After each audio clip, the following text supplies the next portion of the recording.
મારું નામ મેરજા સતીશ છે। આપણે જ્યારે 500 વર્ષથી આપણે જેની રાહ જોતા હતા તે આજે અયોધ્યામાં પ્રાણ પ્રતિષ્ઠા મહોત્સવનો જ્યારે પ્રસંગ આખા ભારતમાં નહીં દેશ વિદેશમાં પણ ઉજવાય છે, ત્યારે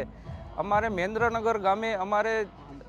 અમારે મેરજા પરિવારના ઘર આંગણે પણ એક લગ્ન ઉત્સવનો કાર્યક્રમ ચાલુ હતો। પણ અમે મહેન્દ્રનગર ગામમાં પણ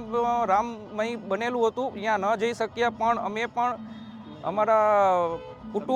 લગ્ન પ્રસંગમાં અમારા કુટુંબ દ્વારા લગ્નમાં પણ રામમય બનાવી અને બધાને પણ મહાઆરતીનો લાભ મળ્યો અને મહાઆરતી કરવામાં આવી કે આખું લગ્ન મંડપ રામમય બની ગયું અને સૌએ આરતીનો ખૂબ ખૂબ લાભ લીધો અને શ્રી રામથી નારાથી આખું ગુંજી ઉઠ્યું।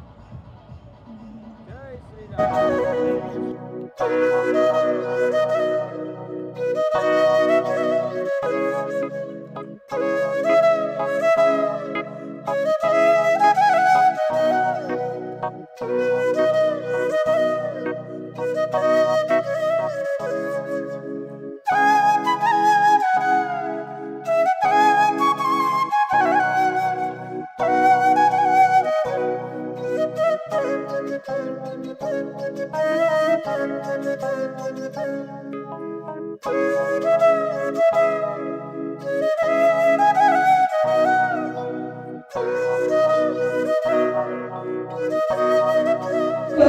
श्री रामचंद्र